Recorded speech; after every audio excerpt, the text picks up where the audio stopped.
Greetings, Professor McKee here with the next episode for our Seminar Saturdays. This week's paper is about AI and the extension of our workday. The paper's title is AI in the Extended Workday, Productivity, Contracting Efficiency, and Distributions of Rents by Jiang, Junyoung Park, Rachel Xiao, and Shen Zhang. My apologies if I mangled anyone's name there. And this is a paper that was presented at AFA in 2026, which was a conference I was at. I didn't see this paper, but I looked through the papers on that in that conference, and this is one that seemed interesting because it bridges both labor economics and finance. It's asking who is capturing the gains from AI productivity. Is it the workers? Is it the company? Maybe it's the company's customers. They're going to try to find out. And we're going to be looking at our core empirical results and some of that economic intuition on why we're able to ask these questions. So, the big question here, if AI is making workers more productive, a lot more productive, what's that going to do with how much the quantity of work? And to help motivate that, there's this old prediction, one that we will be seeing if it comes true in a few years, from John Maynard Keynes, that with technological progress, we would end up with a 15-hour work week within a century. So he did it in 1930, now it's almost 2030. And he was not completely wrong. We did have a reduction in the typical work week. It was more like 50 to 60 hours a week back in the 1930s. Now it's a little bit less than 40. But he predicted 15 hours, and we're not at 15 hours. There's an economic paradox here called Jevons paradox, where you gain in efficiency, but part of that efficiency gain doesn't get resulted in lower quantities. Instead, it results in higher quantities and not leisure time. Because as we get more efficient, we start consuming more. So coal engines got more efficient. Instead of having coal consumption drop, we found new uses for coal engines, and coal consumption actually, paradoxically, increased. And so the question that this paper is trying to look at is, does the AI continue our gradual trend towards shorter work weeks? Or is there a Jevons paradox thing here where the increase in efficiency results in longer work week? So they're asking, do workers in occupations that have higher AI exposure end up working more hours and therefore, as a kind of a natural consequence, have fewer leisure hours? So how do they try to look at this amount of time? Well, they use a survey that I had not heard of before. It's called the American Time Use Survey from the Bureau of Labor Statistics. They do an annual survey of quite a few people. It's 120,000 respondents between 2004 and 2023 is their sample period. And the people will journal every activity they do in the previous day in 15-minute increments. So it's a very recent recollection of what you were doing. And there's 4 broad categories. They have some additional categories, but the paper is going to focus on more of these broad categories of basic survival, so things like you're eating, you're sleeping, you're using the bathroom, or things like that. Market work, so you're going to your job, or you're traveling to and from your job. You're doing things that are part of earning money. There's leisure, various things like entertainment, hobbies, recreation, and other things like doing things at home, childcare, going to school, civic things. The paper focuses on that market work. So if the more you spend more hours working, particularly the core of actually sitting at the job, doing your job, that's what they're going to use as kind of your work week. And they also look at leisure as kind of the place where market work would be absorbing. You're probably not going to be able to take too much more from basic survival or other tasks. Leisure is where is going to be the one that suffers if you have an increase in work time. They have a bunch of other data sets too. So there's a data set about AI patents, where the US Patent Office has kind of classified patents as being related to AI. That's running from 2000 to 2023. There's occupation tasks from ONET. That's also U.S. government, Department of Labor. They use some information from LinkedIn and Glassdoor to get job level satisfaction and compensation for employees. They have an Oxfam index of kind of labor friendliness, the regulations of that particular state, how friendly they are towards employees.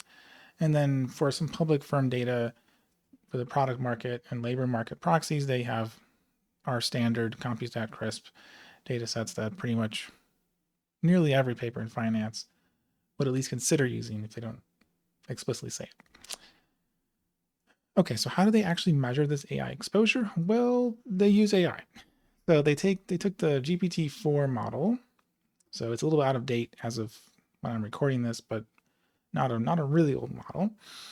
And they compare each AI patent's description to each occupation's ONET task statements. There's statements about what exact tasks that occupation does.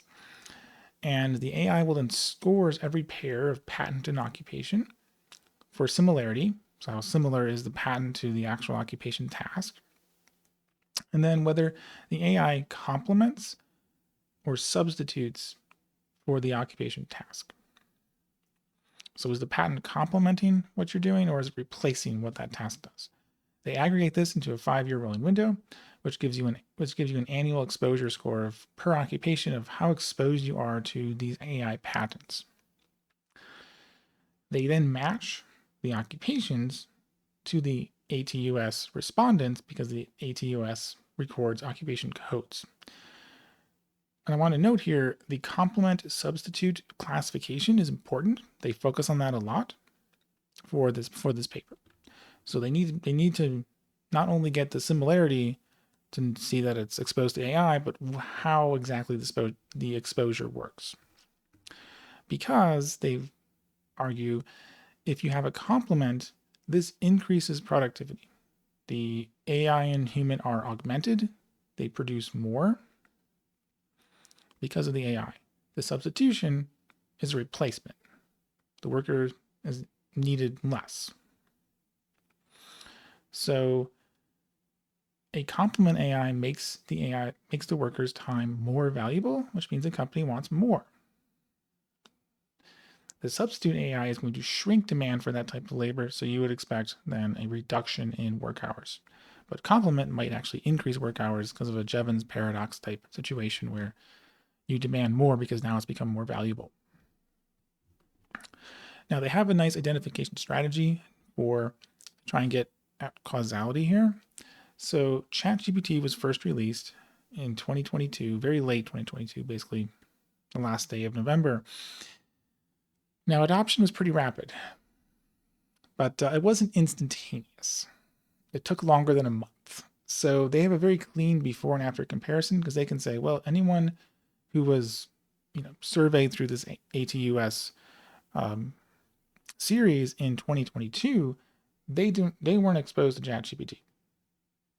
Maybe a few of them were in December, but like for the vast majority of them are not touched by ChatGPT.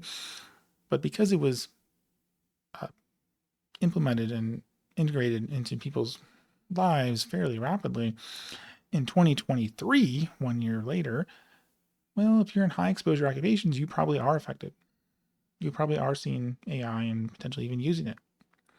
So they have a very clean before and after comparison.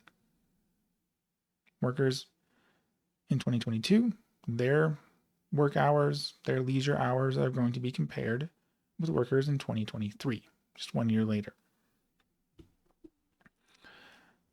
So that's their design. They're doing difference in difference design. It's a very common econometric approach for papers. And they're comparing those work hour changes. They have a whole bunch of controls based on demographics and state and industry and all sorts of things. But they're basically saying, hey, your exposure to AI, and we multiply that by this difference in difference variable, the post, where it's 1 if you're after the AI shock, it's 0 if you're before. And what did they find? Well, they found that, work hours went up. This is the table 2, panel A. So workers in high AI exposure occupations ended up working more hours after that ChatGPT shock. And it was stronger when they had a more complement occupations versus substitute ones. And they also do some additional subsample tests looking at states where the ChatGPT searches were higher in November, December 2022. So more exposure to AI.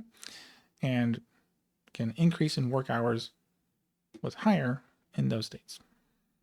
So it seems like you're working more if you're more heavily exposed to AI.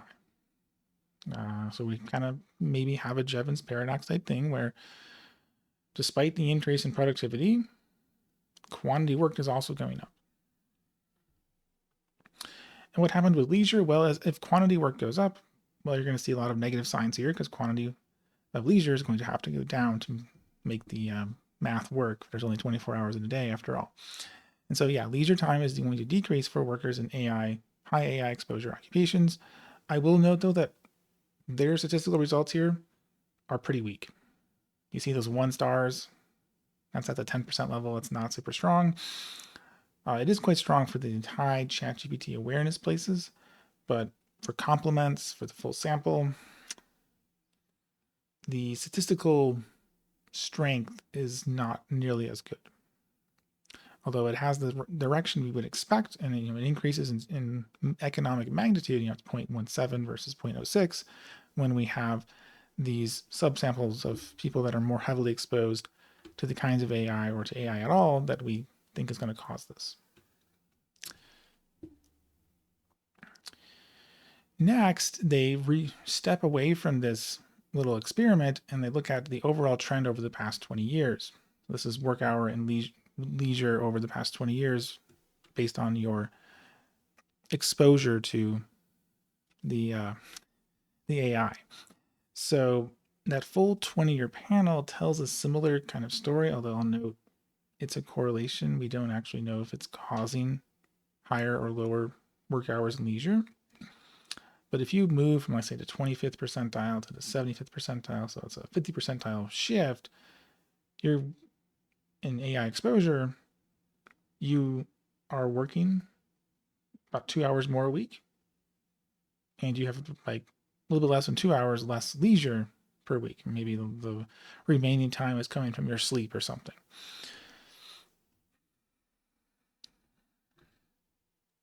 Now, this is just the kind of the overall results of how hours are shifting. Why are they shifting though? So why does AI lead to more hours? There's a framework that they propose in the paper of a kind of a principal agent framework where there's 2 potential channels that result in more quantity worked. One is the kind of the Jevons paradox thing. So the marginal value of the effort by the worker is higher, they're more productive, and so you're willing to pay them more because they're more valuable. So you're paying them more, and so they want to work more. So there's a productivity channel. The other one is that the AI is reducing noise in your performance measurements. You're better able to see who is the best, who are the better workers versus not. And so you're better able to target your incentive pay to the workers to encourage them to work more, so they work more. So either you give more effective incentives or you just give more incentives. This is a very incentive-based story. And they look at that and they say, well, if you're working for an employer, there's going to be some more monitoring of you and more incentives. Like there's someone, you have a boss that's actually trying to get you to work harder. If you're self-employed, not the case. Well, if you are a regular employee, you have a boss, you're working at a company, some organization, your weekly work hours are higher. If you're self-employed, they're lower. Now it's insignificant for the self-employed part, but if you take the difference between employee subtracted from, say, self-employed, it's going to be a statistically significant difference there.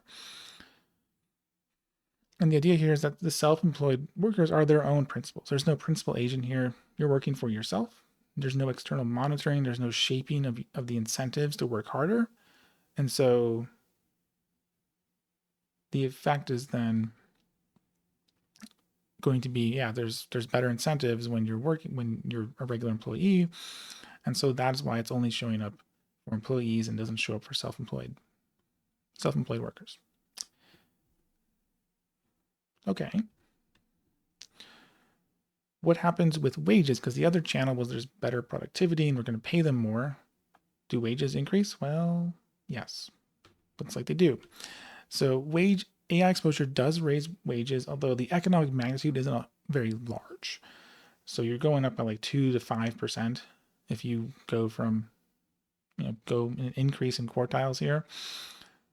If you're a complement exposure, so the kind of exposure that should increase your productivity even more, your wages go up more, but it's just not that much. It's a 6.9 basis points.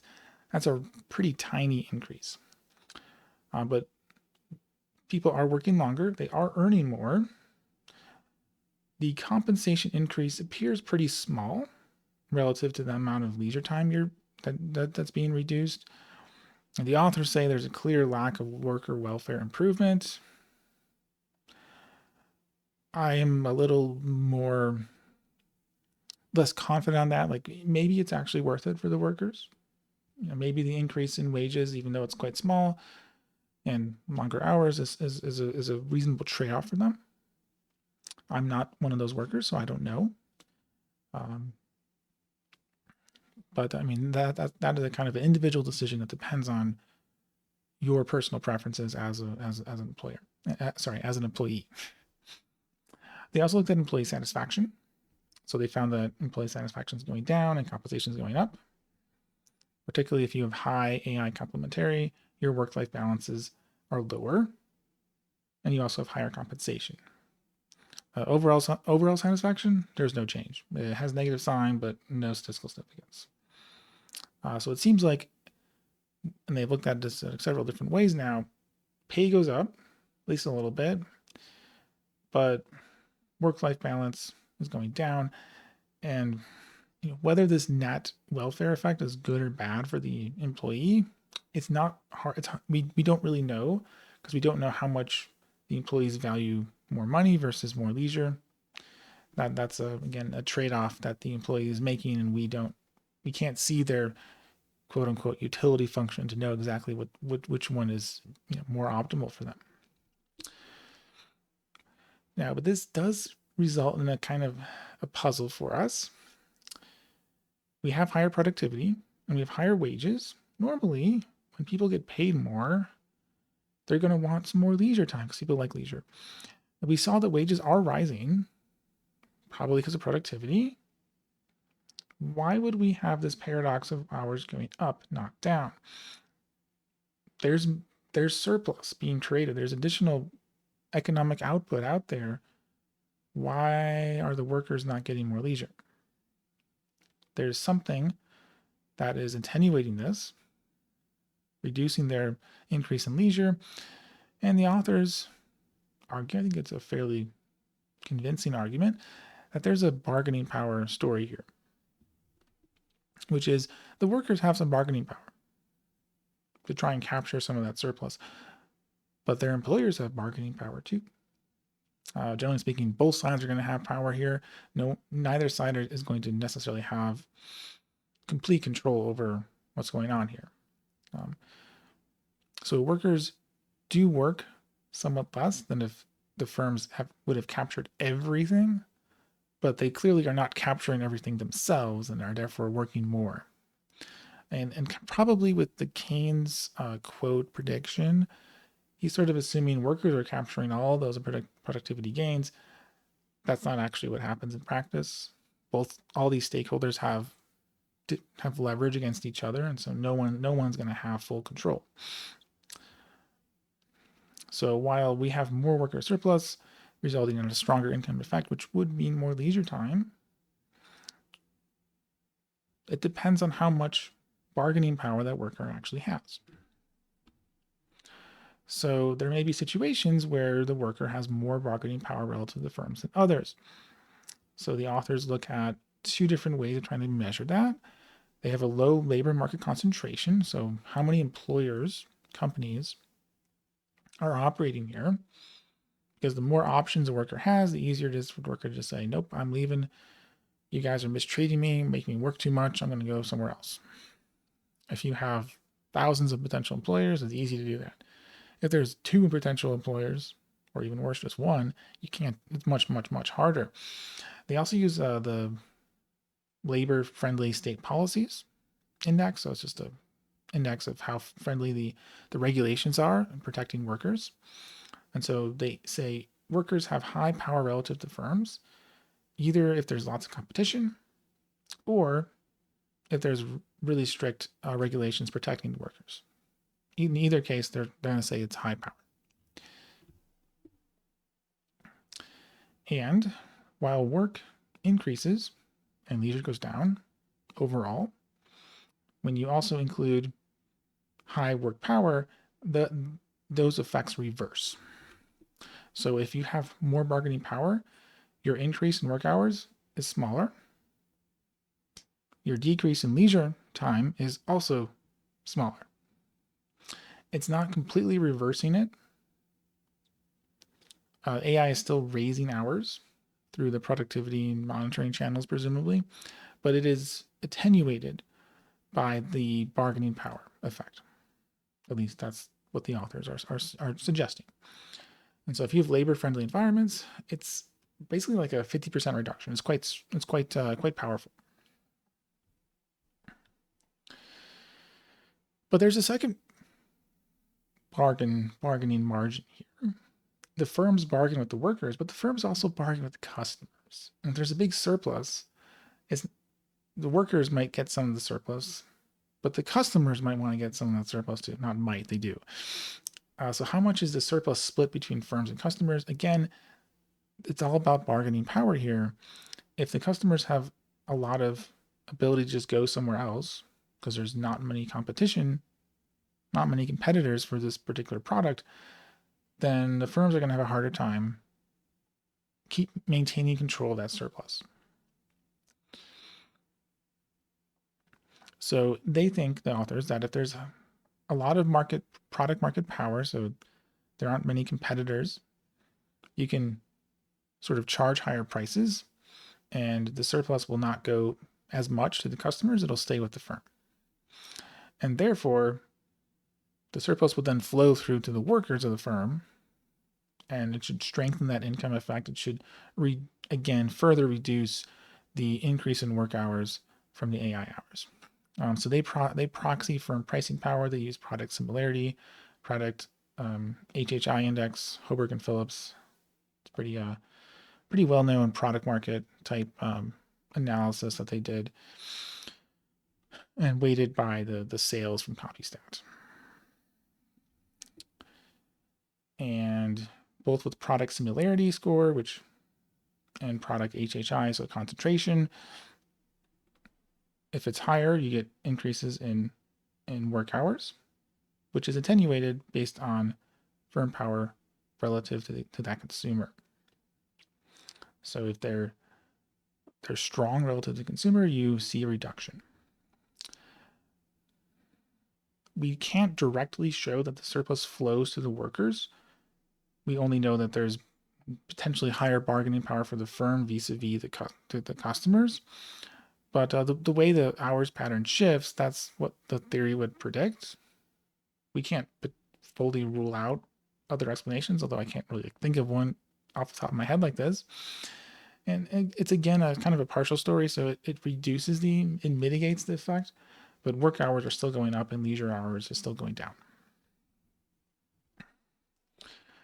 So what have we found in this paper? Well, if you have high AI exposure, you end up working more and you have less time leisure. That's not really what the theory would predict, assuming workers can capture these productivity gains. So the authors propose some channels and have some evidence that there's a principal agent thing going on here where the firms are capturing some of the AI's gains and are therefore having their workers work more and spend less time leisure, because the surplus is going to the companies as well as to the employees. whoever is capturing the surplus, the rents here, is going to determine how much the hours rise or fall. So, Keynes was not wrong that technology and productivity could reduce long workday hours, but it does require that the employees have bargaining power to demand it. Otherwise, they're not going to get it. So the paper kind of points to two broad approaches of how you might try and unlock these productivity gains for workers. One is kind of a regulatory approach based on labor protection. That's one of the things they use as a kind of measure of bargaining power for the workers. So you'd have stronger working regulations, you encourage unions, encourage profit sharing requirements, basically mandate that the surplus that is being created by this AI productivity be given to the workers. Alternatively, there's a competition-based approach where you just say, well, we encourage competition. So there's lots of companies and workers can just easily switch if they want to. And so that gives them lots of bargaining power when they are trying to get some of the surplus for themselves. And there are trade-offs here. If we use regulatory schemes, there's a lot of ways that changes incentives may reduce their incentive to invest in AI or hire. There's a lot of potential downsides from doing that.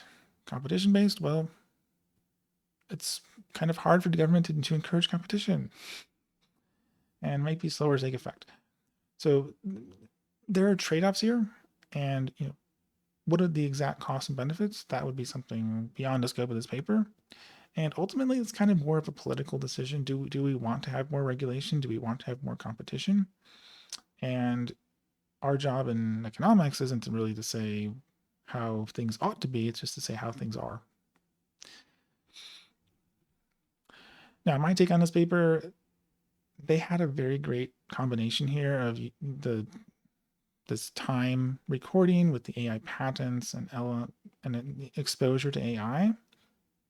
I think the best part of their paper is that ChatGPT event study where they see, we see an increase in hours worked for people exposed to ChatGPT versus people 1 year ago who were not exposed. Very clean setting, pretty good identification, I think. One problem for them is that every other result, all these mechanisms and wages and all the heterogeneity of bargaining power, they're using the entire 20-year panel.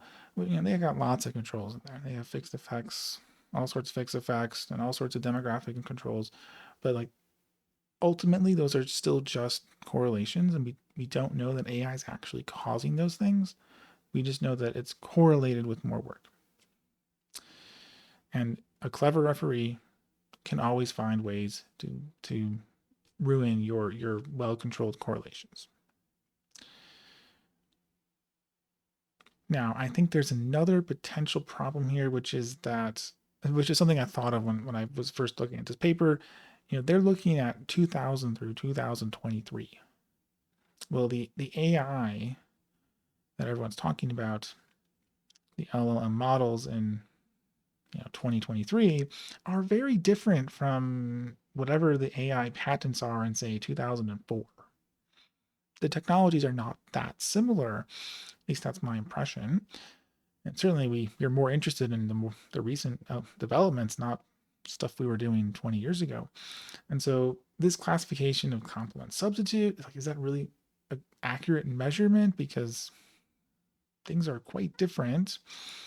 And even post 2023, because one obvious kind of interest we would have is, well, what's going to keep happening over the next few years as AI continues to accelerate and be used throughout the economy? Is, well, even AI in 2023 versus AI in 2026 is pretty different. AI has gotten a lot more powerful, and things that were complements or substitutes might not have the same classification now than they did a couple of years ago. That's a limitation that it's hard for them to get around because things develop so quickly and it takes a while to write papers. But it is a potential problem for them. All right, so I hope you enjoyed this episode for our Seminar Saturdays discussing AI and work hours. If you did, please comment, like, and or subscribe. so that others can find this video too. And I will see you all next week.